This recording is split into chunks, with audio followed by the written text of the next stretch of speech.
Saya Angela Yaster Mukin Lewar. Saya sebagai seorang guru yang awalnya saya ada di rumah saya di Kelatan loh, tapi saya ke rumah Boru karena istri dari saudara kandung ini ada di rumah sakit Larantuka karena saudara kandungnya koma di Larantuka. Maka saya itu malam ada di Boru. Dan ketika ada di Boru berawal dengan konferia saudara punya teman-teman datang sembahyang di rumah. Dan saya melayani mereka minum dan segala macam dan bereskan semua. Saya mau pulang ke atas, saudara bilang tinggal di sini dulu karena Nona ada di rumah sakit karena saudara kandungnya sekarat di rumah sakit, maka saya tinggal. Malam itu kami berdoa bersama. Jadi sebelum berdoa bersama kami mendengar bahwa di luar ada hujan-hujan, gerimis-gerimis, tidak seberapa besar. Ketika lagi kurang lebih seperempat jam ke jam 12 itu kilat sambar guntur bunyi dan saya berlutut di tengah rumah di bawah kolong plafon rumah yang melindungilah kami seperti biji matamu sendiri. Pak mama yang sudah berpergi bersatulah untuk bercampur tangan dalam seluruh hidup kami. Dan pada waktu itu saudara gendong adik kecil dan Nona masuk dalam pajak doa dan diri sembahyang, kita semua berlutut dan sembahyang dan saya rasa Tuhan mendengar. Lama sekali baru dia berhenti itu. Batu-batu kerikil semua itu. Sementara saya punya rumah di atas tuh ada dulu yang lihat bahwa rumah terbakar karena memang terbakar dan sama sekali sudah hancur sama sekali. Termasuk Ibu Bidan Marta punya rumah semua itu. Tidak tahu omongan. Jadi ketika pagi yang anak seminar banyak seputar tema bahkan sampai kunjung mereka semua di rumah sakit, termasuk Ibu Bidan Marta. Saya sapa mereka semua, lalu saya bilang, kakak ini jangan terlalu susah, tata saya ada di sini bersama anak-anak, mari saya buatkan teh, saya boyong anak-anak ke rumah untuk makan dan buatkan teh untuk mereka bawa ke seminari di rumah sakit. Sana mereka sudah pulang, anak-anak seminari sudah pulang. Lalu akhirnya saya beri di Mama Budan punya anak mantu itu untuk ambil nasinya dengan tehnya, dengan itu bawa untuk mereka yang tinggal tidur di kamar itu minum tehnya. Dan ketika minum tehnya itu ada kakak adik rumah tetangga dekat udah bilang, Oma rumah habis, kami punya kaki. Nona kuatkan hati bahwa Tuhan memberi kita rumah rohani kita, yaitu hati kita masih dipelihara Tuhan. Kendati rumah kita roboh, dan saya rasakan kebesaran kuasa Tuhan. Dan mendengar pada waktu itu malam itu tuh kejadian itu adik punya rumah semuanya ijazah semua di Kelatan loh. Kepala sekolah pun juga rumah hancur, sekolahnya juga hancur, barang-barang semua dalam rumah semuanya tempat dalam waktu sesingkat-singkatnya. Lalu malam mama mantu dari adik kandung itu punya mantu juga ada di situ. Pagi-pagi 4:30 itu sudah datanglah kendaraan untuk bawa mereka. Ada yang lain pergi ke Ende, saudara yang ada di situ dengan anak kecilnya itu ke Larantuka karena istrinya punya saudara itu ada sekarang di rumah sakit. Saya masih di rumah. Saya benar-benar semua di rumah.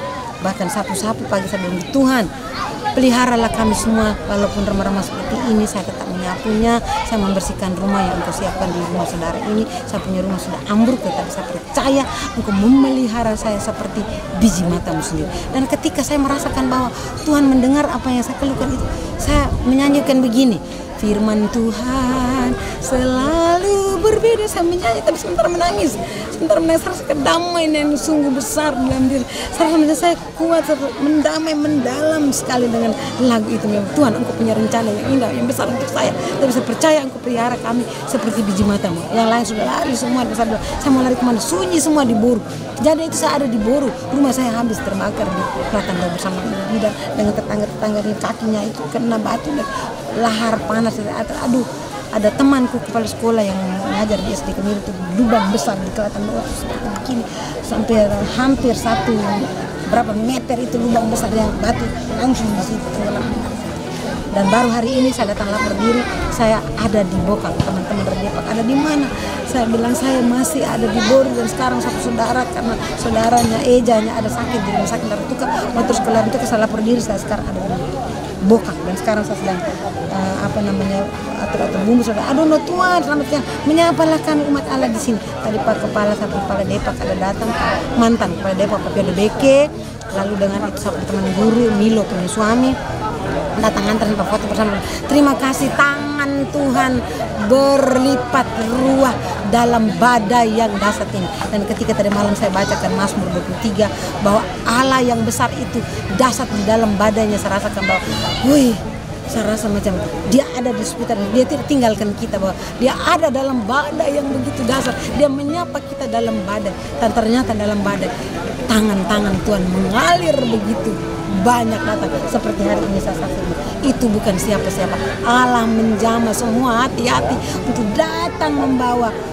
berkat berlimpah bagi kami semua yang ada di tempat ini. Sekarang saya merasakan bahwa saya biar belum makan, saya kuat ketika tadi pagi saya makan nasi goreng makan, dan saudara dari dalam Tuka untuk datang, kebetulan mereka stok beras habis di dalam Tuka, saudara masih ada di rumah sakit, dan mereka ambil pisang dan segala macam pergi kelar Tuka, dan saya lapor nama di sini, saudara nanti mereka terus cocokkan data dari dalam Tuka dengan di sini, sehingga akhirnya sampai sekarang saya masih ada. Saya sebentar tunggu teman-teman dari Depan, dan saya lihat saya pembak Tuhan Romo, Tuhan menyapalah kami umat Allah semua di sini, dan saya merasa bahwa Tuhan berpihak pada kita semua yang terpenting. Begitulah saksi nyata saya bahwa kebesaran Tuhan dalam alam semesta, dia tidak tinggalkan kita seorang diri, tapi karyanya dan kasihnya mengalir dan terus mengalir, menyatakan bahwa saya tetap menyertai kalian semua dimanapun kalian berada. Terima kasih Tuhan sudah mengunjungi umat Allah di tempat ini. Saya merasakan keteduhan, dan Tuhan menyapa kami semua di alam terbuka pada siang hari ini. Terima kasih Tuhan, selamat siang. Salam buat semua saudara-saudaraku yang telah mengaturkan kasihnya bagi semua kita, sebagai tanda Tuhan berbicara melalui alam untuk kami semua yang ada di tempat pengungsian.